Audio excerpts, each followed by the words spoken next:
Good afternoon, ladies and gentlemen. I'm Dan Salzer with Plymouth State Athletics, and in this week's Coach's Corner, I'm joined by Plymouth State softball head coach Bruce Addision. Bruce, thank you for joining us. Glad to be here. For you, your 16th season at the helm here at Plymouth State, what have you enjoyed most over these 16 years?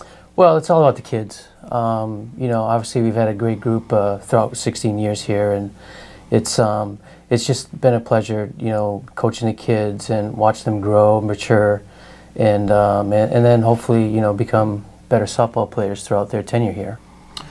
Tough start to the season here in 2019 with the Florida trip, but was it more of kind of working on just different technical aspects, getting ready for the conference schedule, or what were you trying to get out of the Florida trip here this year? Well, again, it's when you go to Florida, you're just trying to make sure that everyone gets playing time and so forth, and whoever emerges from the playing time opportunities and so forth, obviously they'll benefit more when we come back to get ready for our northern schedule and so forth, and it's about team unity and us having a purpose still, but we're in Florida, where the sunshine is and all that stuff as well. So it goes both ways, and we played some tough teams. I think we lost 5 games in a row by two or less runs. So against good teams. So we played well. We just didn't play well enough. Well, a great end to Florida and continuing back here in New England. A 5-game winning streak capped off at the moment, hopefully continuing on with a sweep of UMass Boston this past Sunday. Talk us through this winning streak a little bit and UMass Boston. Is it kind of redemption for the 2 losses against them over the last 2 LEC championship games, or is it kind of a good look at a start to the conference schedule here this year? Yeah, first of all, there's no redemption. All it is we're 2-0 in the LEC.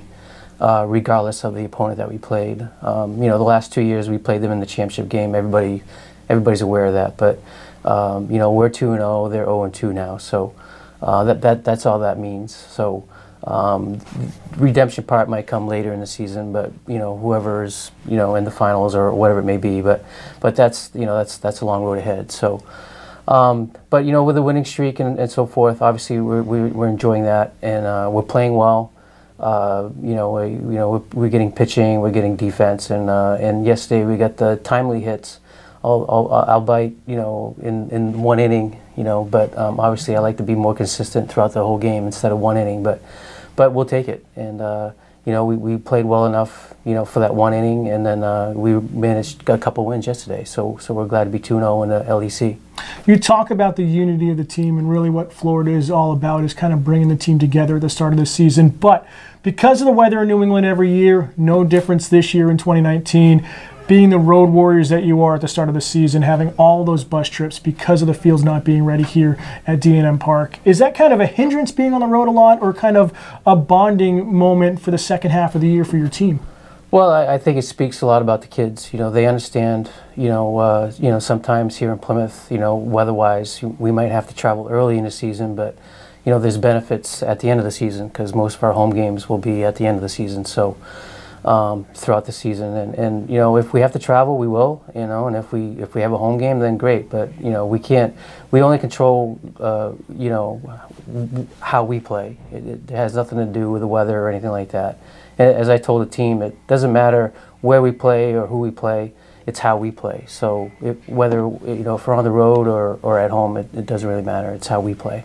You lost a lot of key seniors last year, both on the offensive side of things and defensively, in the outfield and pitching. The likes of Nina Murray and her bat and her leadoff skills and her flashy play in the outfield. Allison Moylan in the circle, Avery Davis as a designated player, just to name a few. Who has really stepped up so far in your eyes, if anyone, or is it a collective group here in 2019? Well, our 3, 4, 5 hitters and 6 hitters, have to step up. So whoever's in those spots, I'm thinking we're gonna score a bunch of runs if they actually, play up to their potential and so forth. And we have a couple of freshmen that have come in and made an impact as well.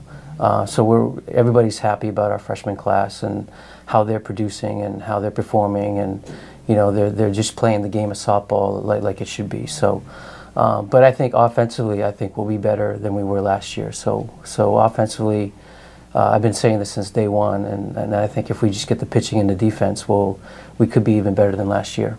Lastly, looking ahead, a non-conference matchup against Salem State on Wednesday this week. What are you expecting to see from the Vikings down there in Salem, Mass, and how do you guys come away with victory? Well, they have a couple of freshmen that I recruited in the past, so obviously I think they're going to be a little bit more talented than they were last year. And it's always fun to go down there.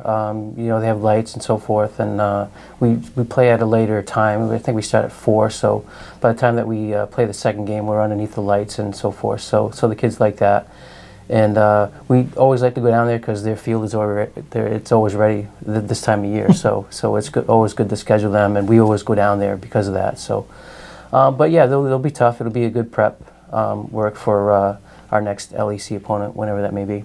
Coach, thank you for your time. Best of luck in the coming games against Salem State. Thank you.